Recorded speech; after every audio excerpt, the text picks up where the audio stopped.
Well, it was about 19 years ago this year that I was called to go sell a sign. The customer had actually called in, which the company that I work for, there wasn't a whole lot of inbound calls for sales. We did a lot of outbound calls for sales from Winning Strategies, a lot of telemarketing.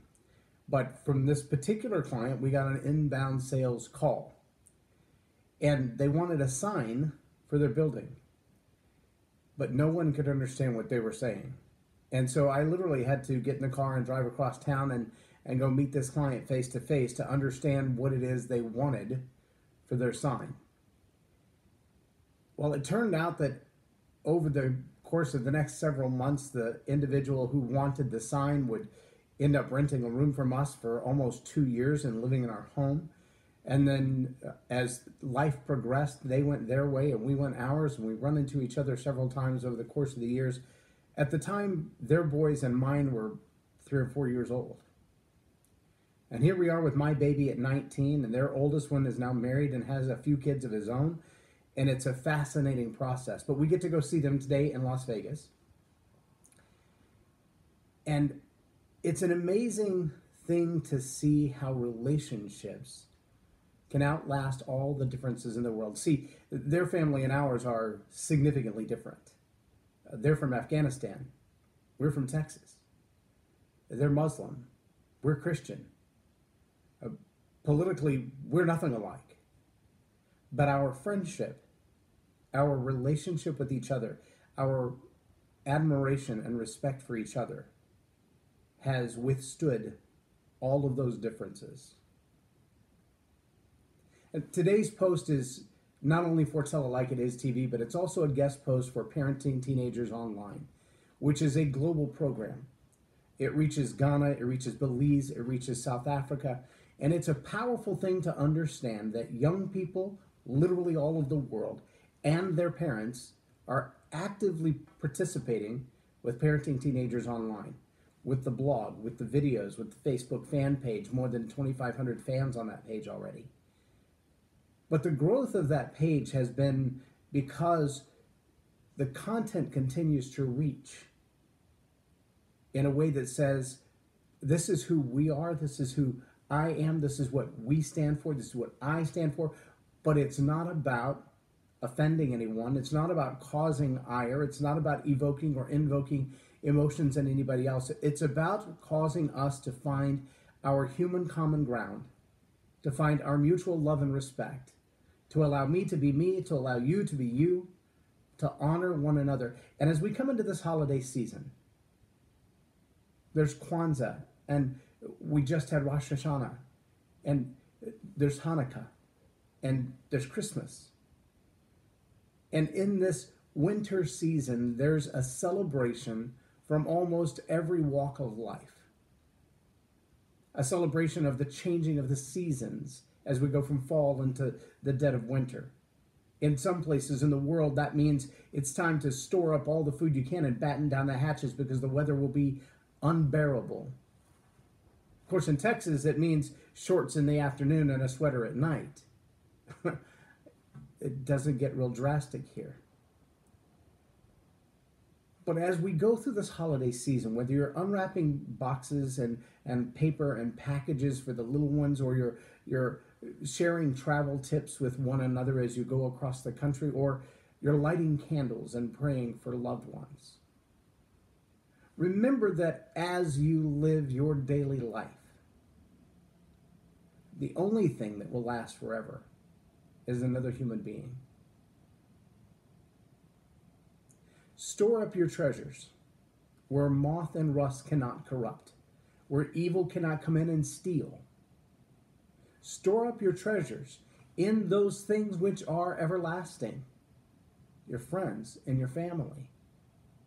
Now, because of my faith, because of my belief, I believe that Jesus is the reason for the Christmas season, that the celebration is of his birth.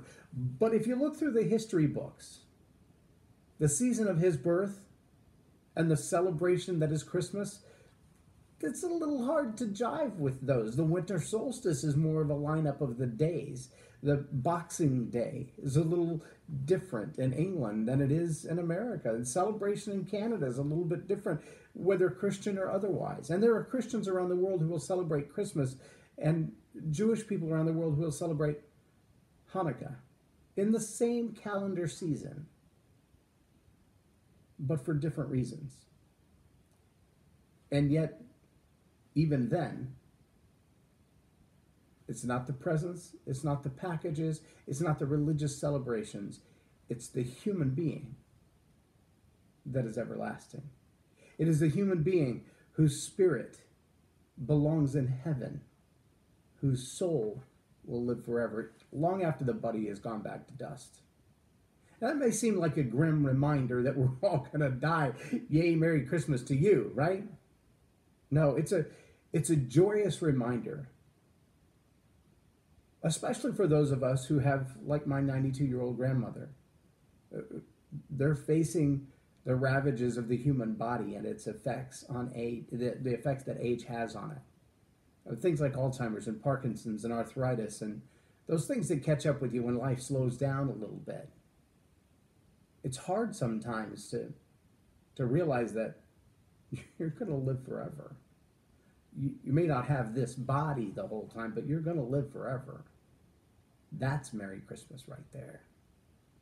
The question is, what kind of relationship will you have in forever? Who are you investing those relationships in? Have you prepared those that you care about most to see you on the other side? Are you confident that you will see them on the other side? I believe that because in my faith, Jesus is the reason for the season, and he died on the cross for the salvation of all mankind, that for anyone who calls on his name and says, Jesus, save me, that he will. No matter what political upbringing they've had, no matter what religious upbringing they've had, the man on the cross next to Jesus the day that he died said, I want to be with you in paradise. And he said, you will be. It wasn't years of religious practice.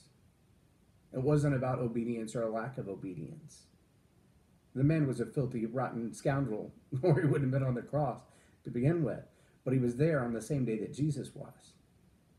And because of his admission that that man from Nazareth was also Yahweh, the original creator of heaven and earth, when he asked that request, can I be with you in paradise today? The answer was absolutely. Bring it on. And I know in my heart of hearts that as we invest over these Christmas holidays and the relationships that we have with one another, my friends in the Congo, my friends in Guyana, in Ghana, my friends in Belize, my friends in Uganda, my friends in Pakistan, as we invest in our human relationships and we get to know one another and we influence each other through leadership and great communication skills, that those things last forever. And there will be a day for those who have said, I can finally see the light. Jesus of Nazareth, that son of a carpenter who died on the cross, that was Yahweh. That was the creator of heaven and earth. Those folks, I've seen an eternal investment in them, and I will see them again. Of all the packages that I'll ever unwrap in my life, of all the things that I've given to my children and my grandchildren, my friends and my neighbors, to see them open them with joy, when I put all of those things together, one of them on the other side saying to me, I'm here because of you. Thank you. That will be the greatest gift of the season of all time. I suppose, I hope, there will be more than one. Maybe hundreds. Maybe thousands. Who knows? But remember that it's not the packages. It's not the cards. It's not the letters. It's not the gift certificates. It's not the trips to the mall. It's the people. Jesus was pretty clear when he said, there's only two commandments I'm deeply worried about. The greatest two. Love the Lord your God. Love your neighbor as yourself. And they will know you're my disciples by the way you love. Open your packages, rip them open with zeal, throw the paper all over the place. Drink your hot cocoa, sit around the fire, watch football, whatever did you do to celebrate this holiday season. But remember, when you say Merry Christmas, when you say Happy Hanukkah, when you say Happy Kwanzaa, whatever it is that you say, the only thing that lasts forever are people. Treat them that way. I'm J Loren Norris for Parenting Teenagers Online. You've been watching Tell It Like It Is TV. Have a great day.